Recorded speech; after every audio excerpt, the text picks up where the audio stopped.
Hello, everybody. Welcome back to Designated Podcast. Just really quickly, we would like to announce that we at the Designated Podcast are all aboard the Hoppe train. Put the contract and the pen on the table, get them to sign it, but I don't really care what it takes. Schalke are back. Let's keep the Hoppe train going. I'm Jules. I'm Jacob. I'm Josh. And welcome back to another episode of Designated Podcast. Today is January 9th, 2021. Which means that this is our first podcast of the new year. Obviously, we didn't have one last week, just some difficulties, but we are back.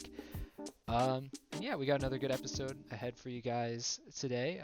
So we're just going to hop right into it. We mentioned it in the intro. Matthew Hoppe, he is off to a very good start for Schalke. He just scored a hat trick in, I believe it was Schalke's, was it 3-0, right? Over Hoffenheim, or is it 3-1? It was 4-0? It was 4-0. Wow, okay. But yeah, like we said, Schalke are back, and currently Matthew Hoppe, 3 goals in 1 game for the U.S. Youth International. Very impressive. Joss, I just want your first reactions and your impressions of Matthew Hoppe. So basically, what I'm getting at here is that Matthew Hoppe is now the undisputed number 1 for the U.S. men's national team. I think that's fair to say. I think actually, I think it's not undisputed because Chris Wondolowski still plays. Oh so my I think God. we got a battle at the top between Chris Wondolowski, Gyasi Zardes, and now Matthew Hoppe. Dude, I cannot stand you. Oh my goodness. Dude. I think you're probably sitting down right now, Jacob, so you don't need to stand me. I just heard a collective groan from all of European U.S. men's national team Twitter, just like collectively all at once. They wouldn't get it, bro. They wouldn't get it, dude. They wouldn't get it. The thing is with Hoppe, right? He's come onto the scene rather surprised. Right? We've only really started hearing about him at Schalke in the youth teams maybe about a year ago. I think that's fair to say, about a year, 6 months ago. Something like that. He's got an interesting story because he's been picked up through the Barca Academy in Arizona. So Barcelona have set up academies around the U.S. One of them was in Arizona, and he was actually going to play college soccer at San Diego State before being snapped up by Schalke. And he scored loads in the U19s, U20s, and they threw him in here. And he pops off with a hat trick, getting Schalke their first one in almost a year. 30 league matches, right, or something like that. They were like one away from tying a Bundesliga record. And they turned to, as I like to call him, a new Hoppe. Oh my God. A new hope. Dude, you literally just stole that from their Twitter. Like, don't even try to like make that like your own, man. You're with it. Please. You're with it. Please, dude. You're not even. Come on. Let me claim Hoppe train at least. Okay, I'll give you that. You get that one. And I like to call him a new Hoppe. Doesn't mean I came up with it. I know what it implies, but that doesn't mean I did. Anyway, we're on the Hoppe train. I'm on the Hoppe train. Josh Sargent is now like 11th on the depth chart. I think I say that he's 11th. He's actually under Graham Zusi now. It's crazy. He's that far down. But it's Hoppe season. Is he below CJ Sapong? I think he might be below Kai Kamara. Kai Kamara plays for Sierra Leone. Even though he plays for Sierra Leone, he's below him. By the way, Jules, have you ever seen Sierra Leone's like 2016 kits? They are undisputed goats. I think I remember seeing Kai Kamara in one of them, and I thought they were really clean. They are. Is there one of the lines on them? Yeah, if you're listening to this podcast and you've never seen the Sierra Leone jerseys, just like look them up on like old football shirts or whatever that website is, and they are just one of the absolute most fire things I've ever seen in my life. Just staying on the topic of like USMNT strikers right now, Joss, I just want your opinion on this. Where's Tim Weah? Is he above or below Matthew Hoppe right now? Tim Weah is not a striker. Tim Weah is a winger for me. I think if we put Tim Weah in, I think it's on the right wing. That's fair. I see a lot of people. And I think he's below J-Mo Smooth, by the way. if I'm being honest, I think he's below J-Mo Smooth 13. Okay, but honestly, since we're figuring in that Pulisic's probably like playing left, yeah, and then we're saying that J-Mo Smooth is playing right, that leaves the striker position open. So, Zardes? Zardes, yeah. It's hard because in 2018 we were all like, "Oh God, Zardes," you know? Yeah, and then he went off 2 years in a row. And he's gone off under Caleb Porter, worked his way back into the conversation, worked his way back into being a starting number 9. It's funny. because that's like obviously that's the US's like weakest position, but we got like 6 or 7 guys that are like kind of vying for it. It's just no one is outstandingly better than the rest, you know? Yeah, I kind of agree. I just I'm imagining the reaction of USMNT Twitter right now, if they were to hear this. I think Zardes has really had not even like a resurgence in the past couple of years because Zardes was good before that. He just wasn't performing well with the national team. But I think Zardes with the just giving him another chance with the national team, I think it couldn't hurt at this point. I think he wasn't even called up for the most recent camp, was he? No, I don't think he was. Yeah, and that's just like oh sorry, it was a Bobasi, Ferreira, DK, and Altidore. I think that was it. That just came back to my memory for some reason. But yeah, I think it's almost not even laughable. It's just kind of disappointing that he wasn't on that roster, honestly, because I think it's like just the outcry from USMNT Euro Snob Twitter would be hilarious if they saw Giassi Zardes' name on that roster. But also he deserves it. Start seething, I think. It starts seething at the mouth. I think there would have been a civil war on USMNT Twitter if that happened.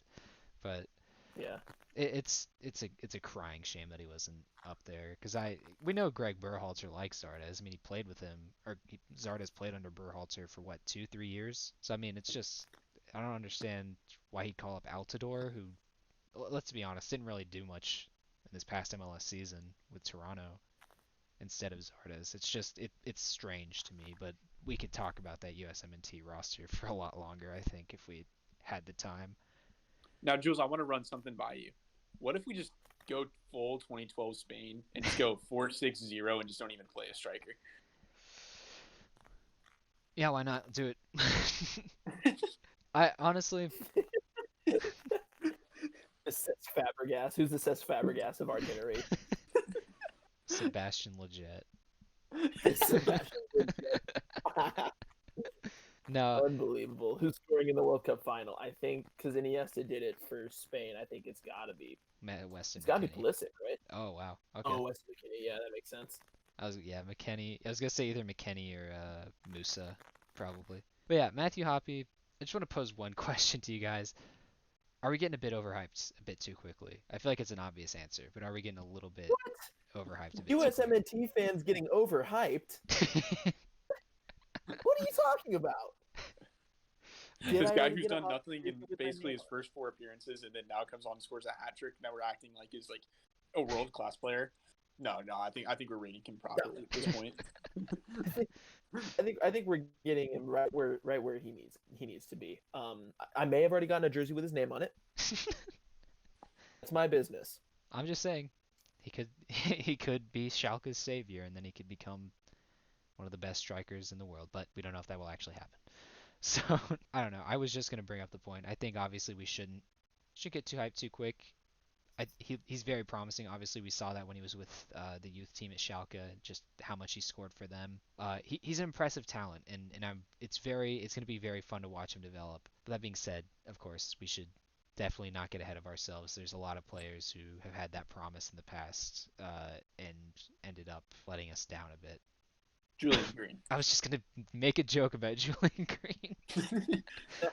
I was gonna go Julian Green and then move on, but you stole it from me, Joss. Okay. That was Jacob. Was that Jacob? Yeah, it was me, but I was gonna let you have it. Okay. Yeah, moving on from Matthew Hoppe, there have been a pretty good amount of manager rumors, considering how many managers have been changed out, swapped out in MLS this season, or at the end of this season. So we're just going to talk about those, I think, for a little bit. The first one up here, we have Greg Vanney, who just joined the LA Galaxy. I'm a pretty big fan of this move. I don't know about you guys. It makes a lot of sense for all parties, realistically. I mean, Greg Vanney is coming off an experience in Toronto where he had less money and was highly successful. He makes the move to LA, his former club that he used to play at.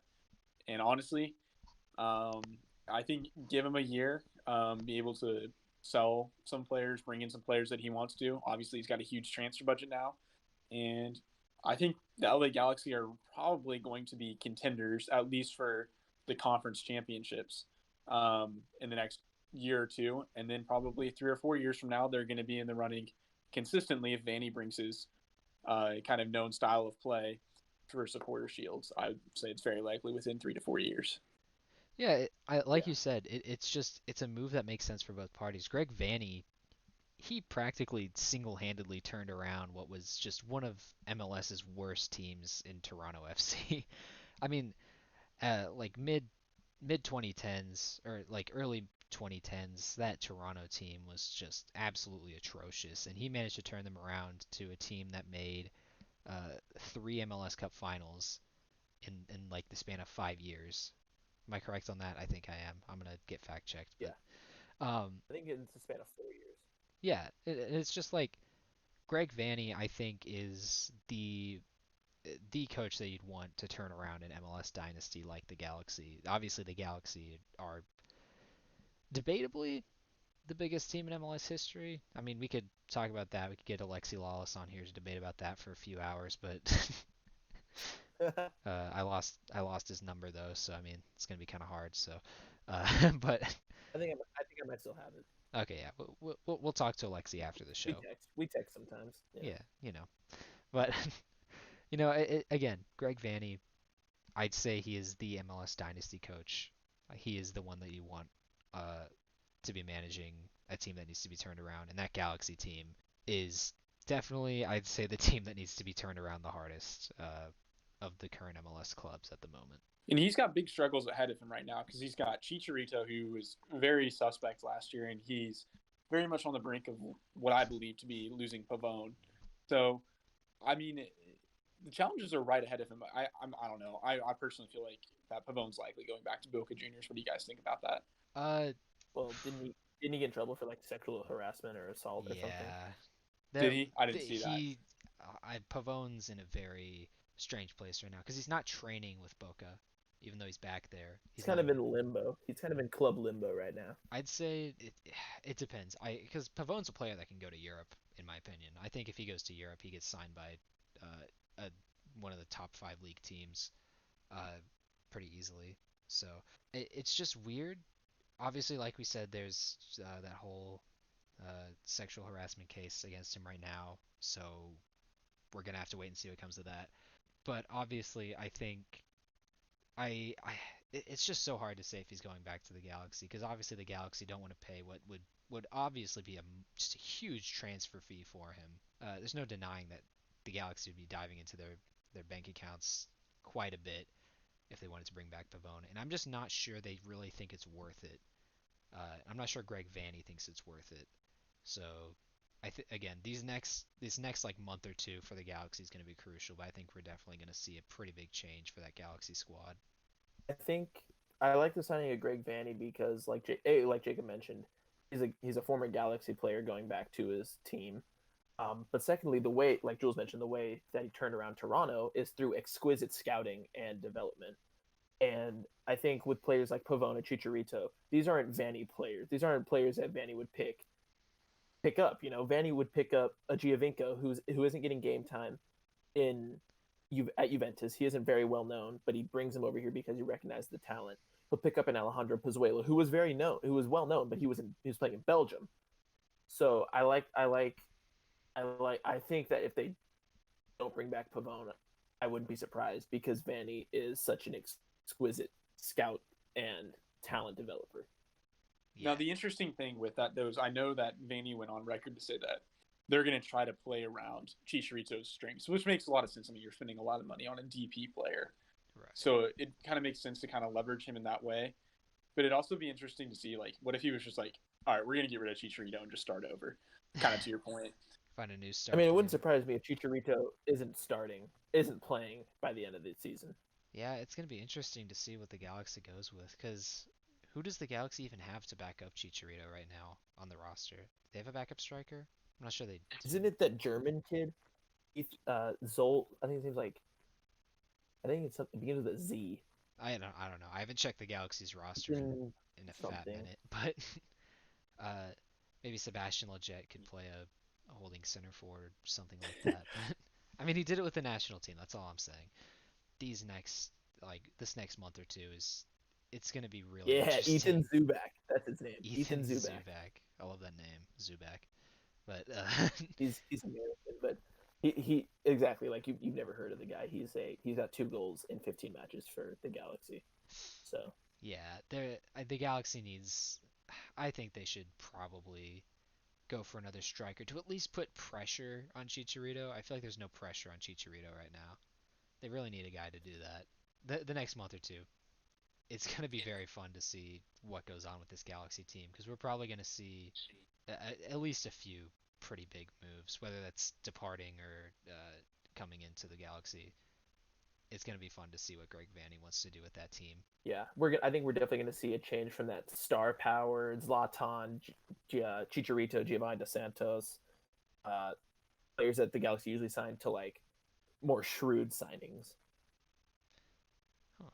Maybe. I think it's a possibility, but obviously the Galaxy is kind of known for being that team in MLS, so I think that moving away from that identity is going to be a bit hard, but I don't know. Maybe that is what Greg Vanney really wants to do. But it's again going to be very fun to see what happens with that. That's just one of I'd say 3 of the pretty big moves that are happening right now among MLS managers. But out in Miami, it's been a bit of a mess the past month or so for Inter Miami. Obviously, just this week we learned that they lost. I believe was it the first round of the lawsuit with Inter Milan over the Yep. naming Yeah, Yep. controversy. Uh, so that's not going too well for them right now. They might have to change their name. No, it's official that they do have to change their name. It's official? Yeah, I'm pretty sure. Oh, I thought it was just the first round of the lawsuit. Well, that's gonna be fun to see what they change it to. I hope they FC Miami United probably. something like that, yeah. I But want AC Miami so bad. I need it. AC Miami, I would I need it like my lungs need it. I would love that. AC Miami would be just the biggest middle finger in the history of MLS. But yeah, obviously the big besides the naming, the big controversy right now is in the managerial position. Diego Alonso is now officially out of the job at Inter Miami. Um, Obviously there was that whole fiasco where he thought he got fired and then it turned out he didn't get fired and then now he's actually fired. So that was a lot of fun for Miami. It's been a mess the past month for them, but they do have a manager lined up currently. It's nothing official yet. In fact, it's pretty much just a rumor. Phil Neville is currently uh, leading the current candidates of managers for Miami right now. It's interesting to watch. Joss, I believe I was going to have you take it away on this one with Phil Right? Neville. Yeah. Phil Neville. Phil Neville's an interesting one because obviously he's coached the English women's national team, and he's done a decent job there, I think. But the English women's national team is arguably like top 3 in the world. So it'll be interesting to see how he manages if he gets his job at Miami by going from the likes of like Lucy Bronze to like I can't even think of any Miami players that aren't Matuidi or Higuain right now. Yeah, because they let go of. Pizarro. There you go. Pizarro, maybe, yeah. Pizarro's probably the best example. Alongside that, I think it's really interesting what we're seeing with David Beckham. This show, like he posted on his Instagram that he's back in Miami, and he's looking forward to getting this work going.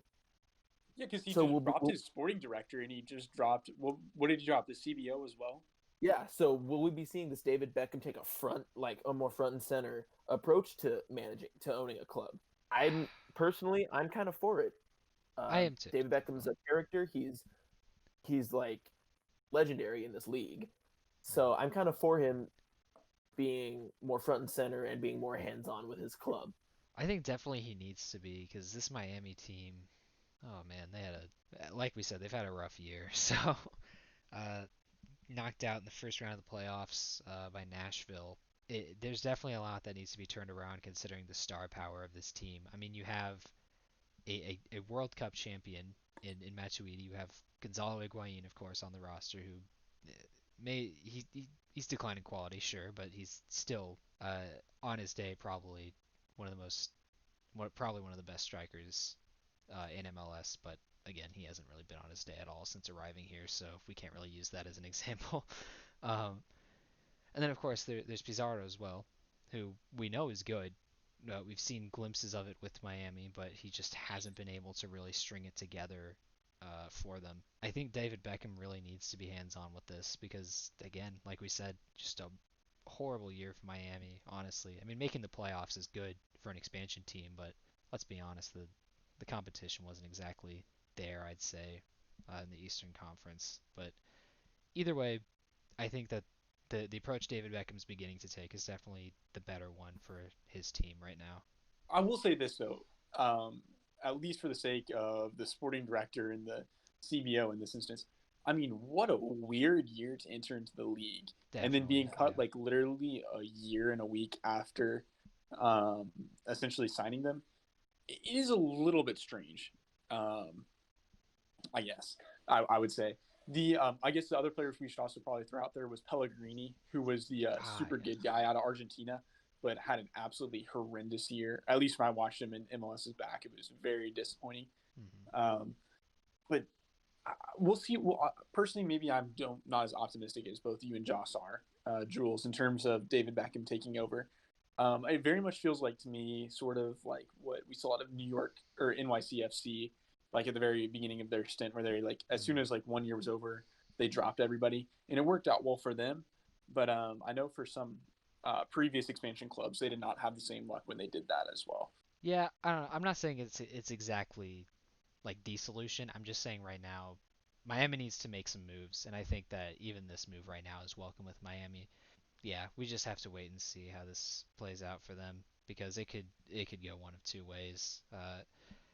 And like you said, if it does go the way that they want it to, they could end up like NYCFC and turning things around after a pretty abysmal debut year in the league. The other question I have is, do you think that Neville will bring in? I know that there was like this major talk around Miami bringing in like this form of like sexy soccer.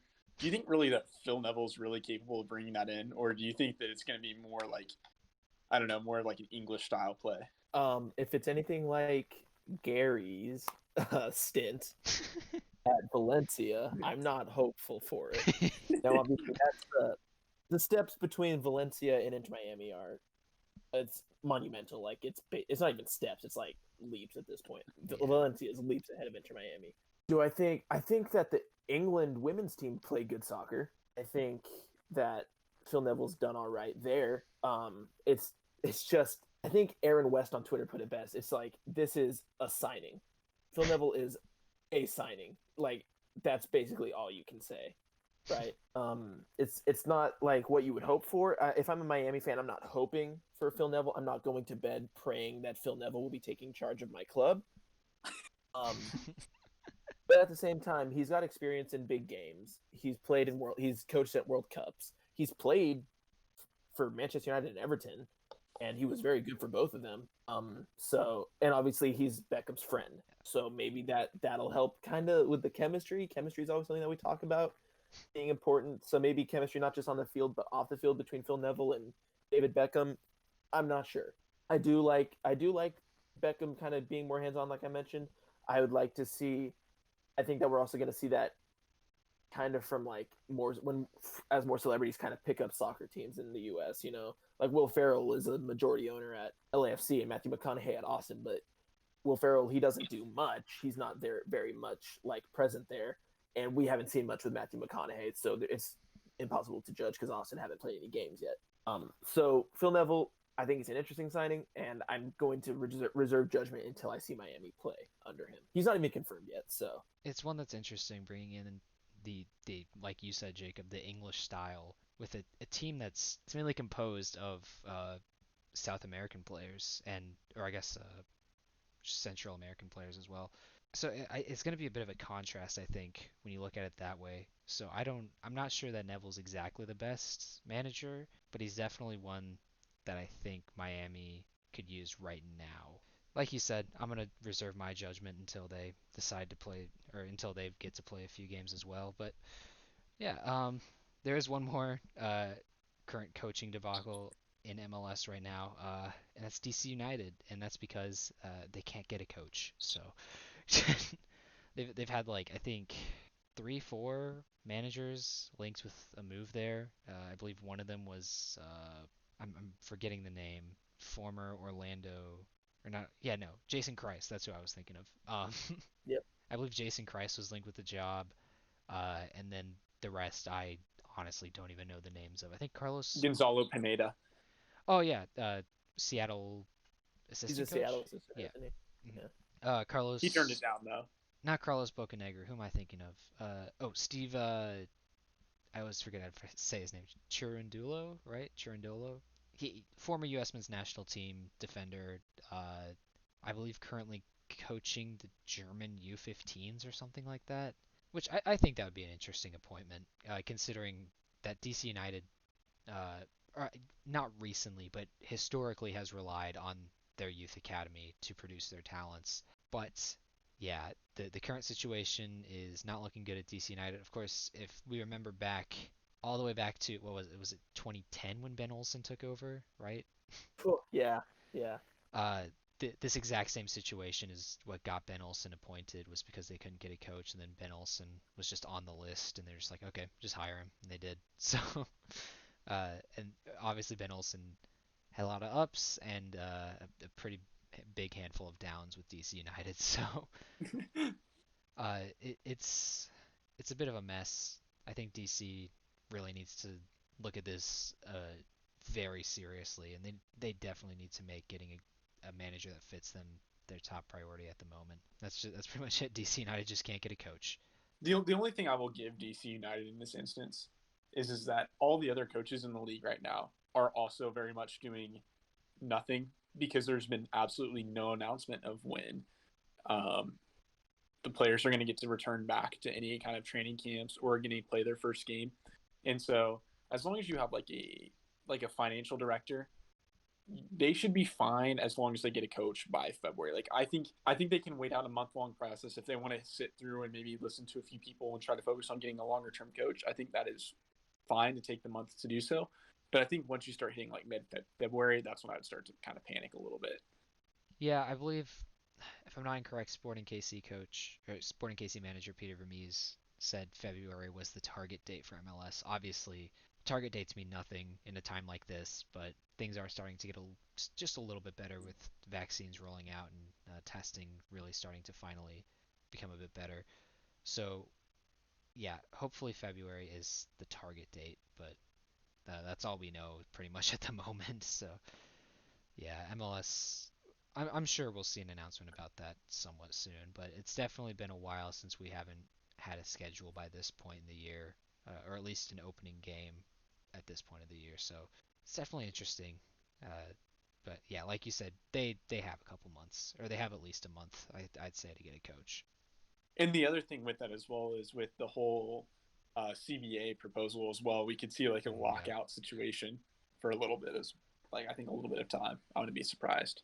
Yeah, the CBA situation is not exactly pretty. I think we could probably touch on that in a different episode, but I'd agree. I'd agree. yeah, just Maybe that's what DC are hoping for is that they can't extend everything. but yeah, we're gonna go ahead. We're gonna move on to our final section of the episode. Obviously, recently, the Chicago Fire have announced that they are, I guess, redesigning their badge. Well, they're letting their fans do it, right? Like it's gonna be like a contest, I think. Oh, yeah. Sorry, I forgot about that part. But yeah, obviously, the reception around their current badge back when it was revealed, like, was that a year ago almost to this point? Yeah. It's been a while. But yeah, the reception around that new badge was very bad. So they decided they're going to go ahead and redesign the badge again. This time they're allowing the fans to redesign it. But this sparked a question amongst us fairly recently, and that is which teams in MLS history have had the best badges and which teams in MLS history have had the worst badges. And we're going to go ahead, we're going to agree unanimously that the obvious answer for the worst badge is the current badge for the Chicago Fire. But Like it lasted a year, bro. it Like lasted a year. That just tells you how awful it is. Just truly horrendous. But It's an eyesore. It was an eye.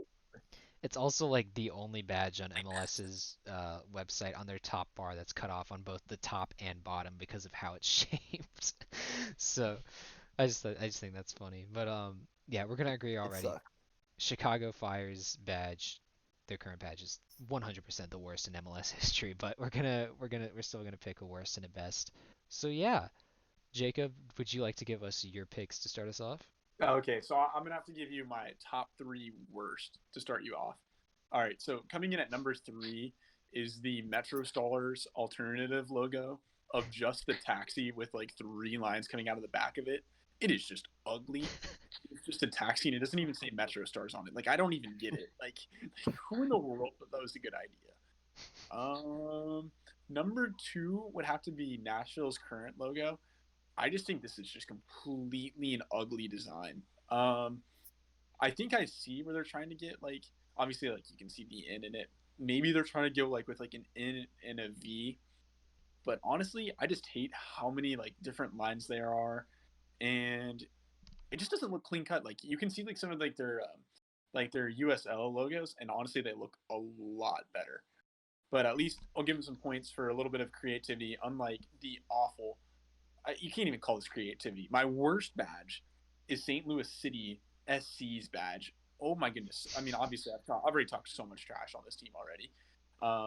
But if you look at their badge, it is just awful. So the first thing that I'll point out is that supposed to be the arch overlying and then rivers in the background, or like what am I looking at here? Because I'm genuinely really not sure. The second thing I'll put out is like they've got like St. Louis City put off onto the side, and then like in the middle lower part of the badge completely away from St. Louis City they have the SC, which is supposed to be part of their name, and it just like it doesn't flow. And then on top of all of this, like there's nothing symmetrical about this badge, which is something I hate as well. Like obviously like the general shape is symmetrical, but like it just looks like they're trying to be like, all right, how can we become the most European team in the middle of the US, but still make our logo absolutely unbearable to look at? So yeah, those are my top three worst. Can I also just say the color palette for the St. Louis logo is just absolutely horrendous. I really hope that's not the team's legitimate colors for when they start and play. It's just horrible. It is going to be an absolute eyesore to look at. Like, and like this isn't even me. Like I like part of me like I just hate St. Louis as a city in general Yeah. sometimes, just because I think it's fun to have a little bit of a rivalry. But this is like my genuine feelings towards this badge. Like it is just awful. It looks almost like a placeholder badge. That's how I describe it. It just looks like a placeholder. It's It But looks. it's too intricate though to be a placeholder badge. That's the only issue. It looks like they put in too much work. It looks like EA Sports couldn't get the rights to the team, and so they had to make a badge. even with a name like St. Louis City SC. The St. Louis City. Sorry, SC, St. yeah. Louis City Soccer Capital. Yeah, God, it is an absolutely unbearable city, absolutely unbearable ownership, and just like everything about this is just terrible. It looks like a 4-year-old won a design contest with this shit with like some macaroni art. Jacob feels very strongly about the St. Louis City badges. Okay, so the best is a real tough one. And to save time and save interest, I won't go top three. Instead, I'll just choose one. So, but I've actually always been a huge fan of the Union's badge for some reason. I don't know why. Typically, I wouldn't like these colors and designs together, but just something about like I talked a little bit about symmetry, and this badge is just like the definition of symmetry. It makes sense how it's laid out. It looks clean. It's actually original to like a more MLS design. It doesn't look like it's trying to be too European. So I really actually like the Union's badge. Joss, would you like to give us yours? Yeah, so unlike Jacob, I'm not forged in hatred for St. Louis. But I do have a least favorite badge, and my least favorite badge is the Colorado Rapids badge between 2001 and 2006. Let me start off by saying that the Colorado Rapids first badge from 96 to 01, because the Rapids were, of course, an original MLS team, is sick. it's got like this nice mountainy in the background, and then it says Rapids, and then there's like a river under it. That is cool. It's That's very very early MLS. It's very MLS. Yeah, very It early is. It is. MLS. But I love it. Like when we were researching badges, I couldn't find any of the older badges that I disliked. I liked all of them. It almost feels blasphemous to say that you dislike one of the original badges. So I couldn't pick one. So I picked this one instead. It's not like bad. Like I don't like hate it. It's just kind of like an eyesore in a way. The colors that they use, it's like this. It looks like they chose like poop brown. I won't even lie to you. To type out Colorado Rapids, and then they put like, for some reason, this like a soccer ball in the middle, and then there's like green on the outside, and then there's blue. Like the color scheme is just diabolical. Like whoever did this, they must have been colorblind. I'm genuinely serious. Like whoever is head of the marketing department who did the badges must have been colorblind, because that is terrible coloring, and that's what I don't like about it is the coloring. It looks garbage. Josh, did you ever play backyard soccer as a kid, or Jules? Oh my god. Is that the one with like on the computer? I did. And you have to like choose the kids and everything. This looks like it's straight out of this game. Like I'm not even gonna lie to you. That is exactly what that badge reminds me of. But like in the worst way possible. Like all my bad memories from that game, not all my like best memories in the absolute world. This is like losing like on like a 90th minute like free kick or something in that game. Yeah. It's terrible. Like it just arises bad thoughts in me, you know. It's and the Rapids current badges I actually really like the Rapids current badge. It's just this one in the middle. Like this is the middle child. This is the ugly stepchild that they don't talk about. And I get it. I understand why they wouldn't talk about it, because this is a dreadful badge. Now, as for my favorite badge, I mentioned that I was a big fan of the original MLS badges, and so I actually chose an original MLS badge as my favorite, and that, of course, is the badge of the Columbus Crew. Yes. Not the current Columbus Crew badge, which I don't like much, but I don't Whoa. You're talking about like one of the best current badges in MLS soccer you don't like? No, I don't. Oh my, that is absolutely outrageous. Dude, between this and Wondolowski, I honestly think we need to have a conversation about cutting you from this show. I don't like it because I think it took away from one of the best badges in MLS history. That's fair. That's fair. I'll give you that. You know the saying, if it isn't broken, don't fix it. This is the badge that wasn't broken. This crew badge is phenomenal. It's got the 3 men, or it might be men and women. I don't know. Here at Designated Pod, we are all inclusive. All inclusive. It's got them, and they look so just proud of the club and the fact that they're on this badge and the thing that they're representing and the fact that they're representing the crew. It's very just it's not regal, but it's almost regal, if that makes sense. Like it's not like royal, like it's not like regal or like royalty, but it's like it just feels good to look at. It makes my eyes happy. Does that make sense? Yeah. I love it. I love the hard hats, and it just feels like this is like the kind of badge that I would design as like a kid, but in a good way, you know? Like I'd want something that kind of represents a team, having that sort of togetherness, showing that we're for the city, and that's what this Columbus Crew badge does for me. I love it. I think it's perfect. Yeah, I remember when the rebrand happened, 2014, 15? I don't even remember. 15, yeah. Yeah, 2015. Hearing that badge was going to go away was very disappointing, because this is an odd story, but when I was a kid, we had the book fair at our school, and I got a book about like all the MLS teams at the Scholastic Book Fair. And nerd. One of them had they all had like facts about like what the logos are, or what the badges are, what they represent for every team.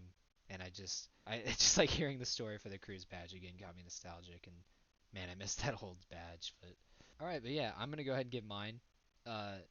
So for the worst badge, and this could get overtaken in about 5 days when Montreal, or no, not 5 days.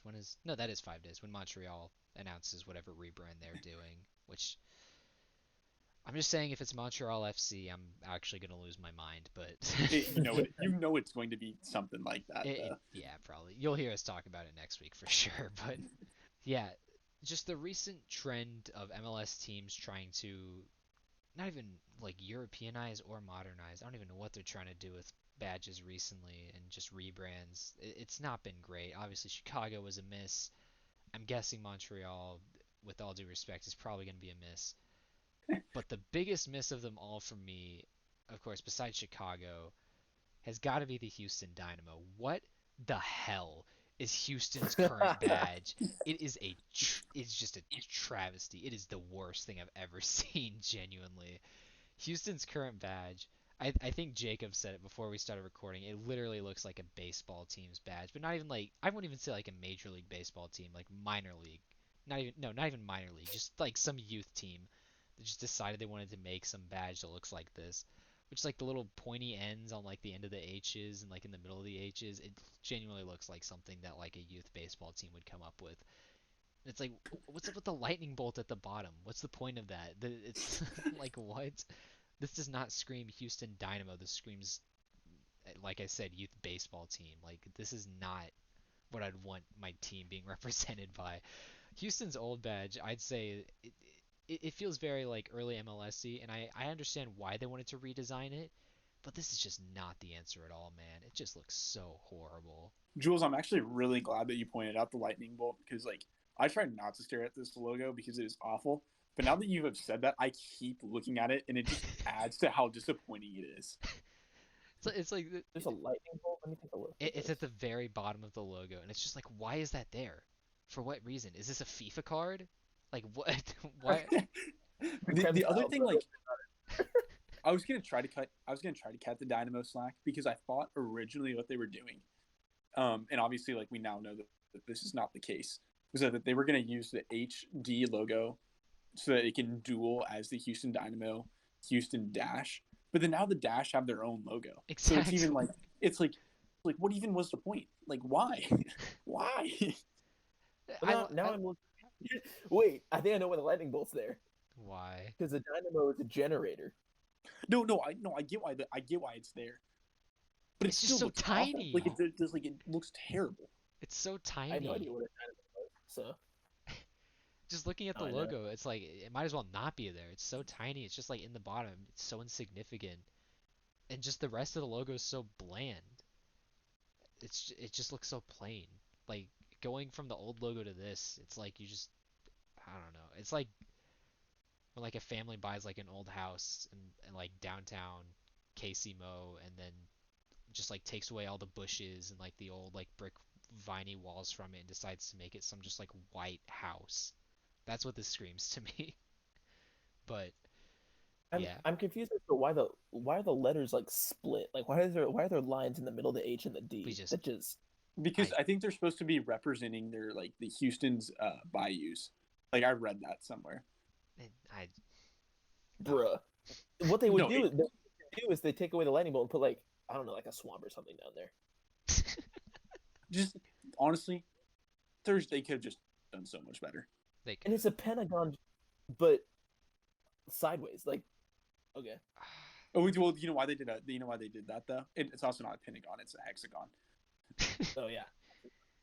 But they did a hexagon because the club was founded in '06, so the 6 sides are supposed to represent '06. That sucks. That sucks so bad. So bad. No, I hate it, dude. It's awful. That's terrible. But yeah, moving on from just that absolute tragedy of a rebrand, we're gonna go to one that has not been rebranded since the beginning of MLS and better stay that way for just the entire rest of MLS history. My favorite badge in MLS history has to be the New England Revs badge. I mean, it's a classic.